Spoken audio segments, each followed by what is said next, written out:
Yes, now let us move further into this chapter. कल हमने दो टाइप्स कर लिए थे. हमने कर लिया था यूनिक सॉल्यूशन, मतलब इंटरसेक्टिंग लाइंस का ग्राफ देखा था, और हमने पैरेलल लाइंस का देख लिया था, मतलब नो सॉल्यूशन का देख लिया था.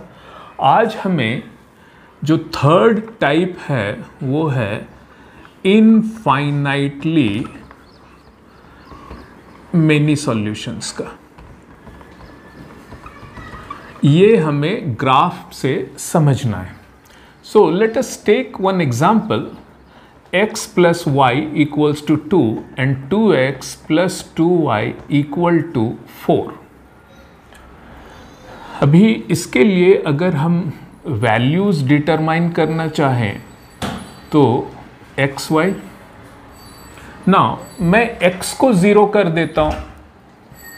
अगर x को 0 किया तो ये दब गया y equals to 2. So y equals to 2. Now I reverse the order. मैं y को 0 करता हूं. मैं y को 0 करता हूं तो y खत्म हो गया, x equals to 2. ये हो गया. अब इस एक्सप्रेशन के लिए, इस इक्वेशन के लिए देखते हैं. x को मैं अगर 1 लेता हूं, अगर मैं x को 1 लेता हूं तो ये 1 into 2 is 2. Let me put it here. X is 1, so 1 into 2 is 2. x को 1 लिया तो ये पूरा 2 बन गया. अब 2y में 4 होना चाहिए, तो ये 2 बना हुआ है, और ये अगर 1 होगा तो 2 into 1 is 2. 2 plus 2 is 4, so y is 1. देखिए 2 into 1 plus 2 into 1 is 2 plus 2, that is 4. ठीक है. अभी सेकंड वैल्यू के लिए मैं x को 0 करता हूं. x 0 हो गया तो 2x 0 हो गया. x 0 हो गया तो 2x 0 हो गया. सो 2y is 4, और we can say y is 2. 2 into 2 4. ये दो वैल्यूज आ गए. अब इसके ग्राफ पर आते हैं. 1 2 3 4 5. 1 2 3 4 5. First one, x is 0, y is 2. X is 0, y is 2. 1 2. This is the thing. Then second value, x is 2, y is 0. X is 2, 1 2. X is 2, y is 0 on the x-axis itself.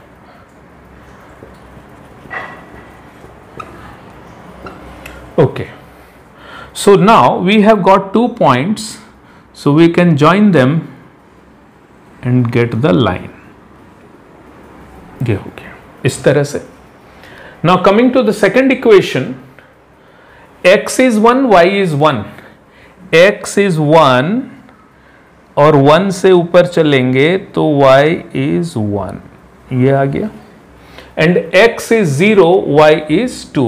x is 0, y is 2. ये वाला, ये दोनों को लेकर के हमने line draw किया.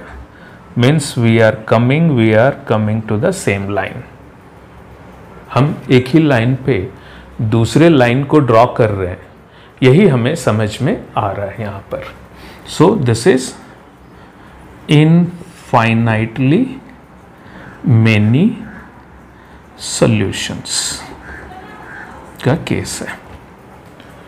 Now let us move further, और अब हम बात करेंगे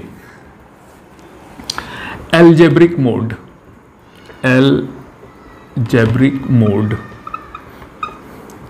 एल्जेब्रिक मोड का मतलब यह है कि without drawing the graph, going through some easy calculations here and there, and we will predict, we will say कि इसका यूनिक सॉल्यूशन होगा या इनफाइनाइटली मेनी सॉल्यूशन होगा या नो सॉल्यूशन का केस होगा. ये हमें यहाँ पर समझना है.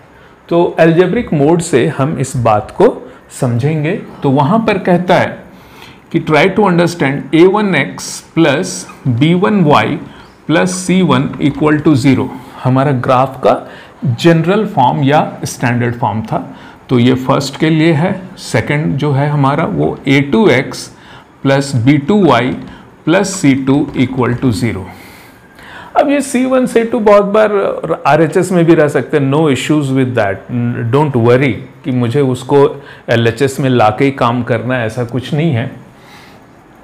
Now it says that we will find A1 upon A2, then we will find B1 upon B2 and C1 upon C2। ये तीन चीज हम निकाल लेंगे। मतलब क्या करेंगे, पहले इक्वेशन का coefficient of x divided by second equation का coefficient of x is a1 by a2। Similarly पहले इक्वेशन का coefficient of y divided by second equation का coefficient of y b1 upon b2। And third thing, constant of the first equation divided by the constant of the second equation. ये हमें कर लेना है। अब conditions यहां से स्टार्ट होती है। It says if a1 by a2 is not equal to b1 by b2, हम ये वैल्यूज को वर्कआउट करेंगे। एज इट इज रेशियो में रखना, उसको कैंसिलेशन करके वो डेसिमल में आंसर नहीं लेना है, उसको फ्रैक्शन में रखना है। और हम इसको फ्रैक्शन में रखते हुए इस तरह से देखेंगे कि अगर a1 अपॉन a2 का वैल्यू b1 अपॉन b2 के साथ इक्वल टू नहीं हुआ, then only it is the case of unique solution. Second one, अगर हमें if a1 by a2 is equal to b1 by b2 is equal to c1 by c2, then this is the case of infinitely many। ये case बनेगा। मैं यहां पर एक line draw कर रहा हूं, क्यों कर रहा हूं समझ में आएगा अभी आपको। Third one, if a1 by a2 is equal to b1 by b2 but not equal to c1 by c2, then this is the case of parallel lines। oh sorry, parallel तो अभी नहीं कहूंगा मैं, हाँ यहां पर कहूंगा no solution, no solution। okay, now we understand unique solution मतलब कि इक्वेशन का, दोनों इक्वेशन का एक ही सॉल्यूशन है। इनफाइनाइटली मतलब मोर देन वन है, लेकिन सॉल्यूशन है, इसलिए हम कहेंगे both this cases are consistent. And यहां पर सॉल्यूशन ही नहीं आया, इसलिए हम कहेंगे inconsistent. Okay, so we can test consistency, test of consistency. We will write here test of consistency. And consistency का मीनिंग हमने क्या समझा था कि इसका आंसर है या नहीं है। तो कंसिस्टेंसी टेस्ट करने का मतलब हम सॉल्यूशन के लिए टेस्ट कर रहे हैं। So we go on to find the things in this way. ये जो दो कंडीशंस हैं, कंडीशन 1 एंड कंडीशन 2, यहां पर ये कहता है कि अगर आपके ये कंडीशन सेटिस्फाई होते हैं, वैलिड स्टैंड करते हैं, तो आपका कंसिस्टेंट है, मतलब सॉल्यूशन है। फर्स्ट केस में यूनिक एक ही सॉल्यूशन है, सेकंड केस में मेनी सॉल्यूशंस हैं, एंड थर्ड केस अगर स्टैंड करता है, then we go on to say कि ऐसे सिस्टम ऑफ इक्वेशंस के लिए, दो इक्वेशंस के लिए ये नो सॉल्यूशन का केस है, इसलिए ये इनकंसिस्टेंट हो गया। अब इसके ग्राफिकल को समझ लेते हैं। इसके ग्राफ में हमने कहा था इंटरसेक्टिंग लाइंस बनते हैं, और यहां पर इनफाइनाइटली में वन एबव द अदर बनता है, एंड यहां पर कहा था कि ये पैरेलल बनता है। तो ये है हमारा case. So this is the case of intersecting, यहां पर one on the other and यहां पर पैरेलल। तो ग्राफ में हमें दिखेगा parallel, one on the other and intersecting. Intersecting का मतलब कंसिस्टेंट और वो unique solution. One on the other, once again consistent लेकिन infinitely many solution. And third case parallel दिखा तो no solution, no solution means inconsistent. So this is all regarding the algebraic mode. अभी ये हमारा theory part है, इसमें अब हम क्वेश्चन लेकर के आगे चलेंगे और समझेंगे कि क्या कैसे हम इसको अप्लाई करते हैं, यूज करते हैं, ये हमें अभी समझना है।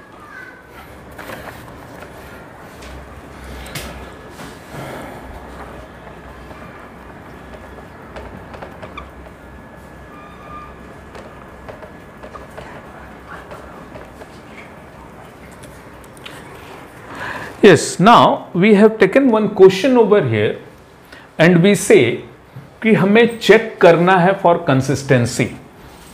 Let me write it here. Check for consistency and type. Type कौन सा? ये तीन टाइप 1, 2, 3 कौन सा आता है? So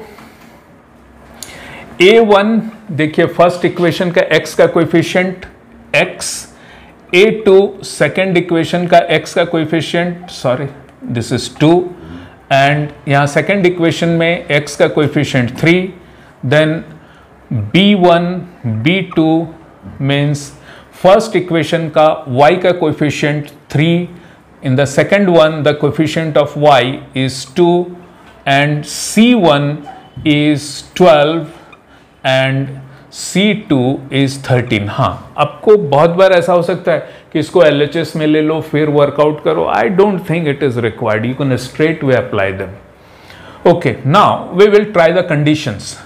so the first condition पे हम इसको अप्लाई करके देखेंगे कि क्या होता है। एंड फर्स्ट कंडीशन इज कि A1 by A2 का वैल्यू 2/3 आ गया एंड B1 अपॉन B2 का वैल्यू 3/2 आया। Okay, now what we find कि 2/3 and 3/2 they are not equal.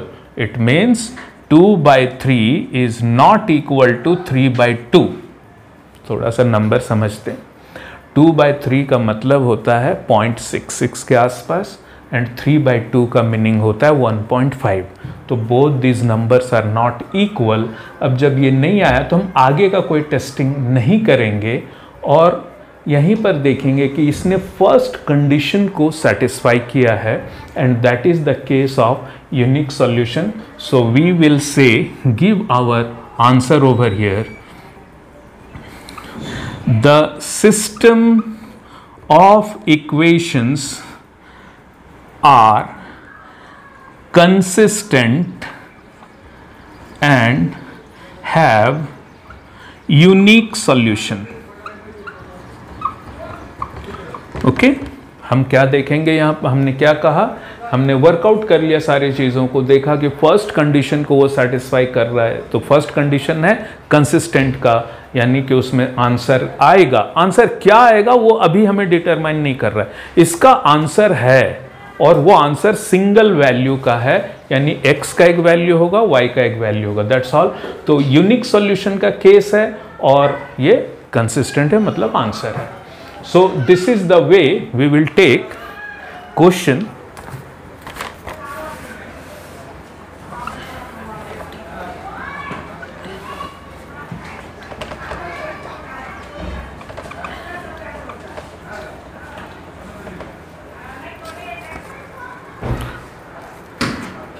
Yes, now we have one more question over here.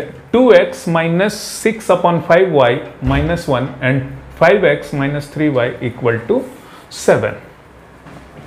Once again we will do A1, A2, B1, B2 and C1, C2. A1 is 2, B1 is 5, sorry, A1 is 2, A2 is 5, B1 is minus 6/5 and B2 is -3, C1 is 1, C2 is 7. Let us see क्या होता है. सो A1 by A2 हमने लिखा और इसकी value आ गई 2/5. B1 by B2 हम workout करना चाहते हैं तो -6/5 divided by -3. And what we find here कि ये -3 यहां जाएगा. ठीक है. So it becomes -6 upon -15 and minus minus तो कैंसिल. दिस इज 3 से कैंसिल होगा. 2/5 ये आ गया. हमने क्या देखा अभी. A1 upon A2 is 2/5. B1 upon B2 is 2/5. Okay, now let work out C1 upon C2. This is 1/7. So यहाँ पर हम क्या देख रहे हैं. A1 upon A2 is equal to B1 upon B2 and but C1 upon C2 के साथ में इक्वल नहीं है. कौन सा केस है. हम देख रहे हैं थर्ड केस. देखिएगा A1 upon A2 is equal to B1 upon B2 but not equal to C1 upon C2. Third case को ये सेटिस्फाई कर रहा है. So we say that in this case A1 upon A2 is equal to B1 upon B2 but not equal to C1 upon C2. That is 2/5 is equal to 2/5 but not equal to 1/7. Therefore check for consistency. क्या बता रहा है. Parallel lines no solution. तो check for consistency पहला चीज कहेंगे inconsistent और inconsistent no solution. ये भी लिख दिया तो चलेगा. सो दिस इज इट कि ऐसे हमें क्वेश्चंस को वर्कआउट करना है, देखना है, समझना है. We will take further questions also.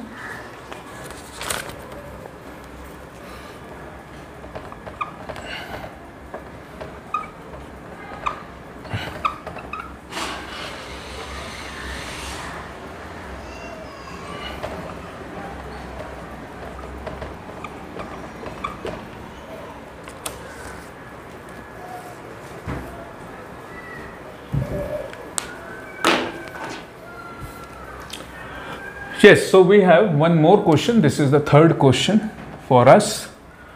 इस क्वेश्चन में A1 is equal to 1/4, A2 is 3, B1 is 1/12, B2 is 2 and C1 is 28 and C2 is 336.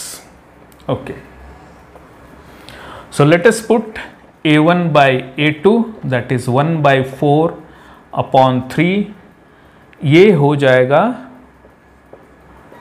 1/12.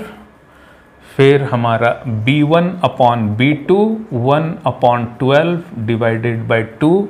फिर ये यहाँ गया, ये हो गया 1/24 and C1 upon C2 is 28/336. Now आप क्या देख रहे हैं कि A1 upon A2 is 1/12 and B1 upon B2 is 1/24. ये यहीं पे नॉट इक्वल टू हो गया. हमें फर्दर आगे जाने की ज़रूरत नहीं है. ये इसी जगह पर नॉट इक्वल टू हो गया means 1/12 is not equal to 1/24. Therefore we can say A1 upon A2 is not equal to B1 upon B2 and therefore unique है. और क्या है. कंसिस्टेंट है भैया. एक ही आंसर है इसका. So this is it about this question. Let us take few more.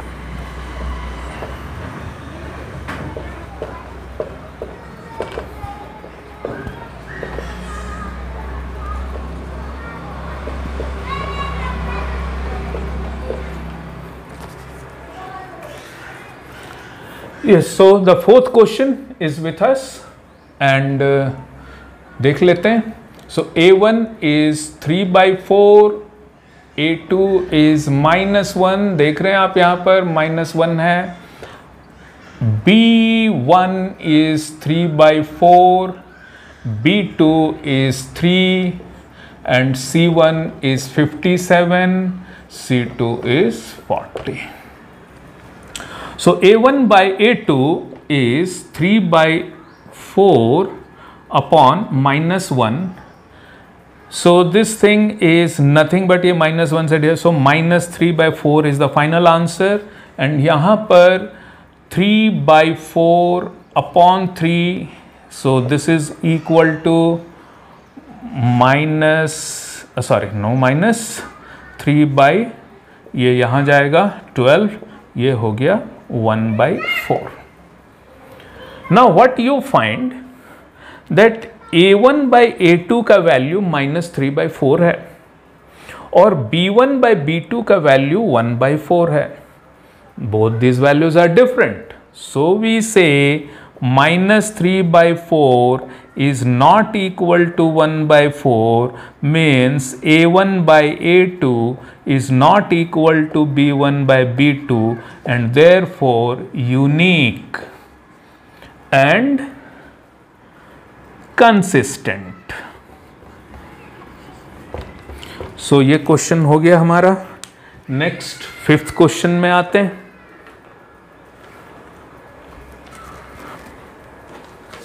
Once again a fresh question, the 5th one.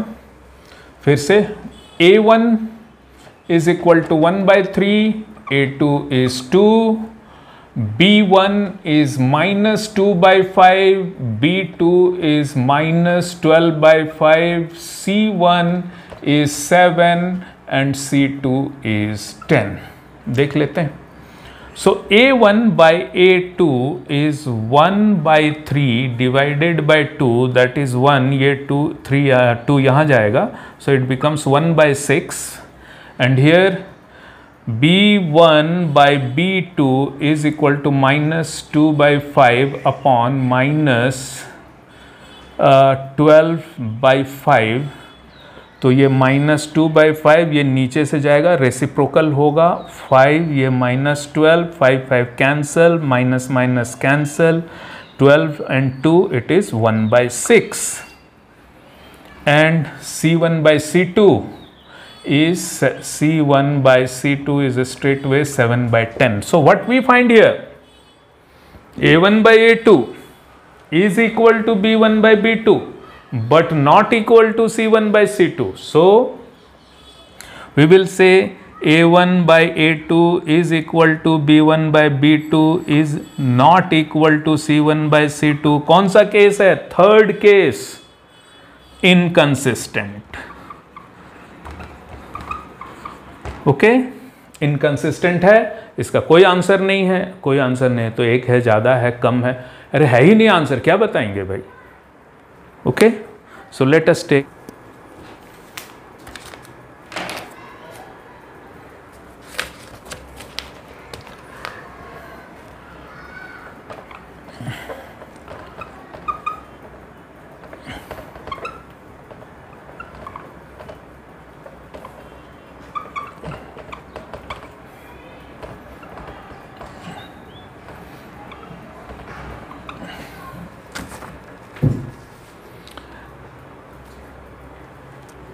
yes, our 6th question I hope. And यहाँ पर ये कह रहा है हमारे पास दो इक्वेशंस है, 9x प्लस पी वाई, ये unknown value, be careful, unknown value P Y -1 equal to 0, and the second one is 3x plus 4y -2 equal to 0. अब इसने क्वेश्चन को चेंज किया, इनफैक्ट चेंज कर रहे हैं. p का कौन सा वैल्यू है, for what value of p this system will have unique solution. For what value of p this system will have unique solution. Let us work out straight way, कोई tension मत, straight way हम put करते हैं. A1 by A2 is equal to 9/3, दिख रहा है आपको. A1 is 9, A2 is 3. Okay, ये वैल्यू 9/3 का मतलब 3. ओके, अभी P ये तो हो गया। अभी b1 बाई b2 का वैल्यू देख रहे, b1 का वैल्यू है नहीं आपके पास, वो ठीक है, डिटरमाइन करना है। So let us right it, p लिख दिया, और ये p समझ में आ रहा होगा आपको, एंड b2 इज 4। अभी ये कह रहा है कि I have got this thing. अब इसको कंडीशन में पुट करना है यूनिक के लिए। यूनिक के लिए आप देख रहे हैं कि a1 by a2 is not equal to b1 by b2, तो हम लिखेंगे a1 by a2 is not equal to b1 by b2, यहां पे लिख देते for unique solution. Okay, for unique solution ये कंडीशन को फॉलो करते हुए हम चलेंगे, तो ये लिखेंगे a1 बाई a2 का वैल्यू आ गया था 3, फिर देंगे sign of not equal to, b1 by b2 क्या है, p बाई 4 है, इस 4 को यहां शिफ्ट किया, ये हो गया 12 नॉट इक्वल टू p। इसका मीनिंग क्या हुआ? ये कह रहा है कि भाई साहब आप p का कोई भी वैल्यू लगा लो, लेकिन सिर्फ 12 मत लगाना। आप p का कोई भी वैल्यू लगा लो, लेकिन 12 मत लगाना, तो आपका काम हो जाएगा। आपने 11 लिया, आपने 10 लिया, आपने 17 लिया, अदर वैल्यूज, तो आपका यूनिक सॉल्यूशन का केस पास हो जाएगा। सिर्फ 12 मत लेना, for not equal to 12। So we will write for the value of p other than 12, other than यानी 12 को छोड़कर, we will have unique solution। Okay, थोड़ा सा लाइट हो गया। सो p का वैल्यू 12 नहीं होना चाहिए, मीन्स एक्सेप्ट 12 को छोड़कर। So for the value of p other than 12, we will have unique solution case. Okay?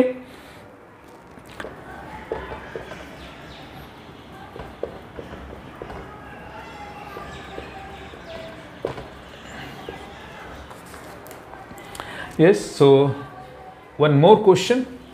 Here we have, this is the 7th one. It says we have two equations once again, and 2x minus 3y equals to 1 and kx plus 5y equals to 7. For what value of k? K over here दिख रहा है आपको, k यहाँ पर है, k कौन से value के लिए यूनिक सॉल्यूशन होगा, यानी exactly like the previous questions. So हम लिखेंगे a1 by a2 is 2 upon k, ध्यान दीजिए 2 upon k, a1 a2 2 upon k, and b1 upon b2 is minus 3 upon 5। Condition क्या है? ये दोनों नॉट इक्वल टू के फॉर्मेट में आना चाहिए। सो 2 upon k is not equal to minus 3 upon 5। अभी क्या करेंगे? ऐसा करते हैं कि इसको यहां ले आते हैं, तो हो गया ये 10 upon k is not equal to -3। अब इस k को शिफ्ट करेंगे इस जगह पर, और ये -3 को यहाँ पर शिफ्ट करेंगे। Okay, will change their places, क्योंकि वो k एक साइड में जाना चाहिए। So it is 10 upon -3, not equal to का साइन कंटिन्यू होता रहेगा, k।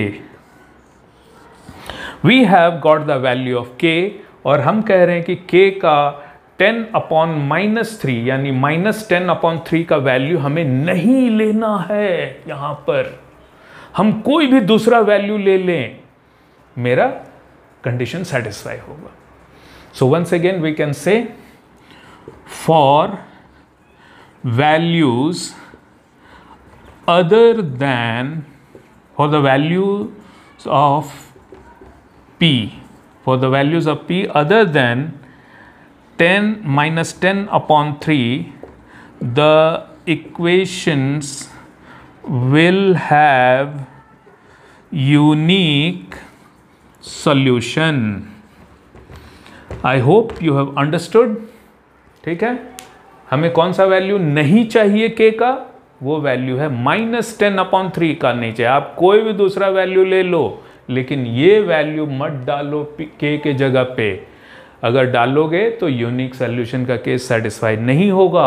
आप कोई भी दूसरा डालो, यूनिक सॉल्यूशन का केस सेटिस्फाई होगा और आपको मार्क्स मिले, फुल मार्क्स। 2 मार्क्स का क्वेश्चन आएगा, ज़्यादा नहीं आएगा ये, ठीक है।